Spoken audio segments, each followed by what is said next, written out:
Hello and welcome to this short tutorial about creating black and white images and colour. Now when you want to shoot in black and white, I suggest that you shoot in colour to start with, because it gives you more scope for altering the image when you get to the editing stage. It can be helpful if you set your camera to black and white, because then you see a black and white image in the viewfinder and you can see whether it works as a black and white image. But if you're shooting RAW and JPEG, it will actually save a colour RAW image.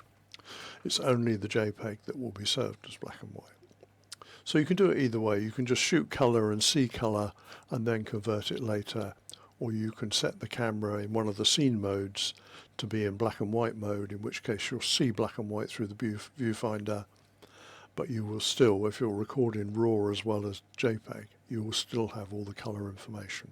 And I say to keep the colour information because it gives you more scope for adjusting your image when you come to turning it into a black and white image. So we're going to work on this one in this tutorial, which is an image I took last Easter down at Exmoor. It's Selworthy Tea Room, which does the best teas on Exmoor, I can promise you that. Wonderful scones. So let's see how we can do it. There's several ways we can do this conversion. The most obvious way is to go to Image, Adjustments, Black and White.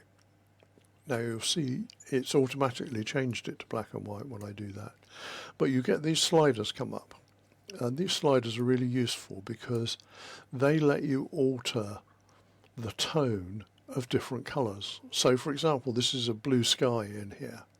So if I darken the blues, you'll see that the blue sky goes darker, which is classically what you have with black and white photos. And the reason you're probably used to seeing blue sky be very dark in black and white photos is because in film days people used to use either a yellow or a red filter on the camera, which made the blue skies go very dark.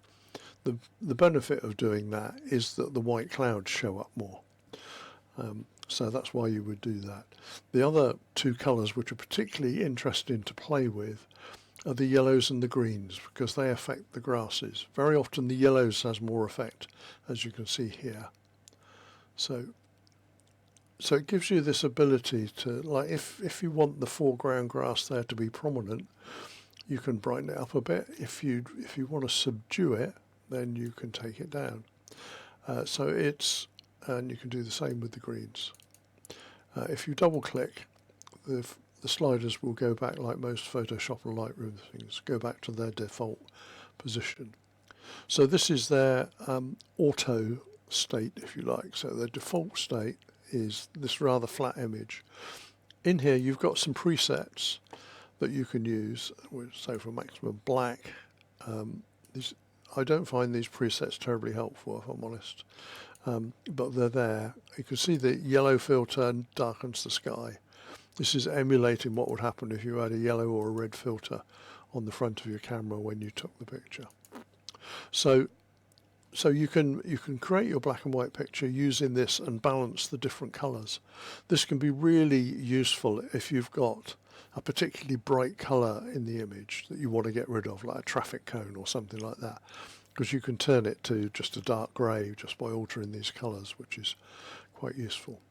So if we just leave it at that and we accept that, so that's our initial conversion to black and white, which is not, it's nice enough, but it's not terribly impressive. It hasn't got any punch. So what we need to do is to improve the contrast of the image. And one of the ways to do that is to use what's known as a gradient map.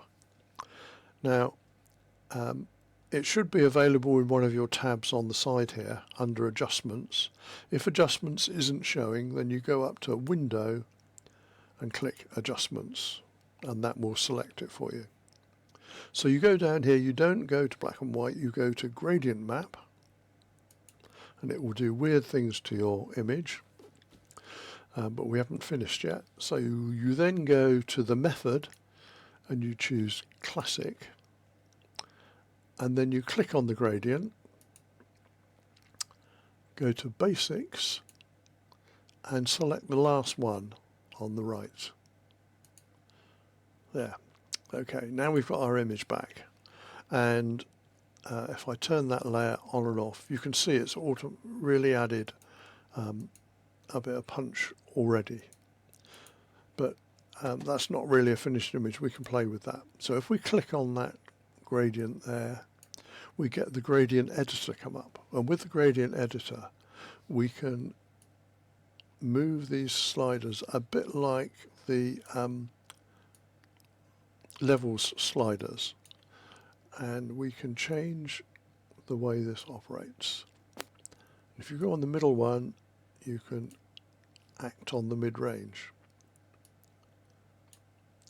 So you can see you can actually give this a lot more bite by using this. So no, we want to take that one out a bit more.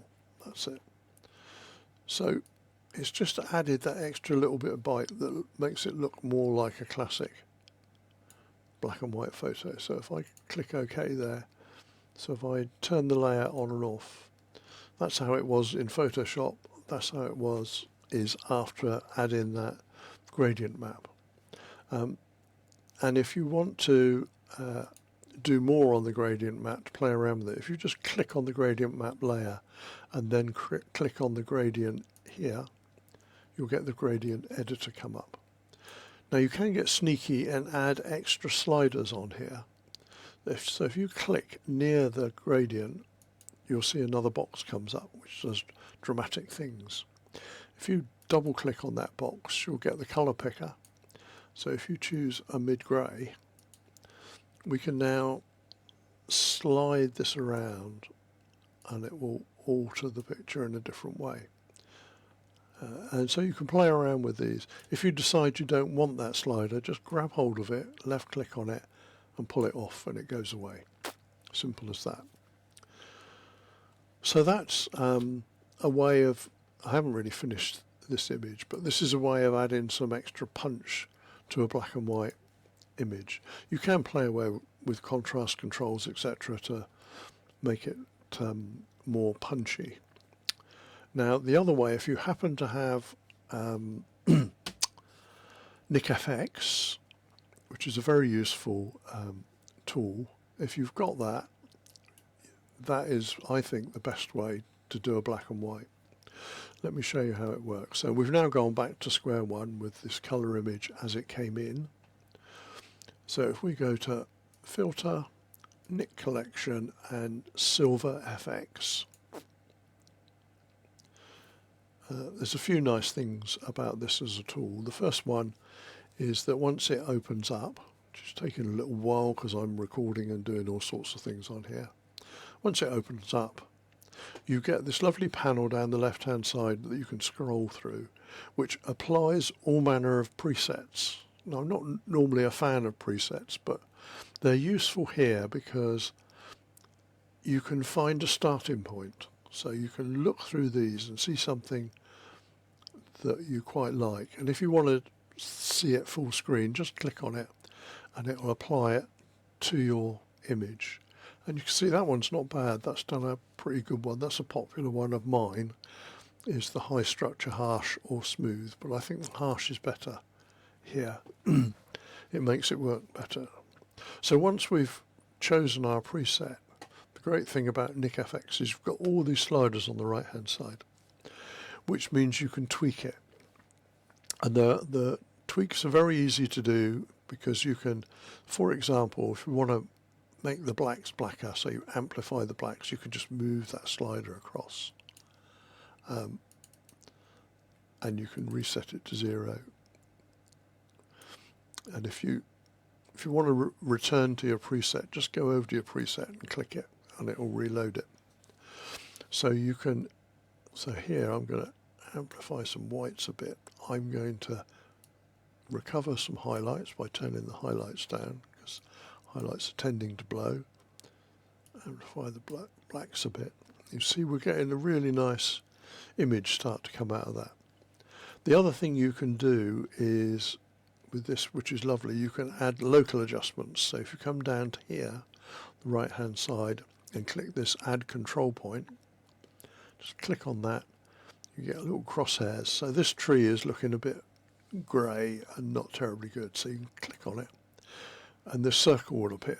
So this is the circle that this is going to operate in, this control is going to operate in. So you can get on the sides and squish it. So it's about where you want it to be. So now, and it's feathered, it's automatically feathered, so you don't get hard lines. So now if we go to the contrast and start winding the contrast slider up, just that little one down there, when I get it, whoops, it's quite fiddly to get, and I can wind the contrast up on that. That's better. If you move your cursor off screen, then the control point markings go away. So that's improved that. Now once I think I've finished, what I normally would do is go down to the bottom here and convert to smart object. Now the reason for doing that is that it allows you to come back and edit this with all the settings saved. So if we then click apply, it will then process that image and apply a new layer in Photoshop. And there it is, all converted. And that's looking pretty good. So it's taken that to that, which is looking much nicer. Now what we can do, if you decide, actually I'd like to alter some of those adjustments, if you come over to the right to where it says Nik SilverFX, if you double click on it, it will open up SilverFX again.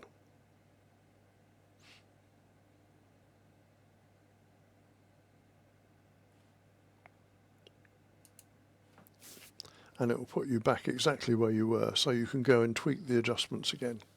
If you don't make it a smart object, you can't keep going back and tweaking things. So it's well worth doing that. And when you've finished all your adjustments, don't forget to hit apply, and it will apply those adjustments to the image. So there we go. I think that's enough for now. There's lots of information in there. That's how to convert to black and white in Photoshop. As usual, there are 101 ways to do this, so I'm sure someone else will tell you a different way, but this is the way I prefer to do it. Okay, thanks for being there. See you another time.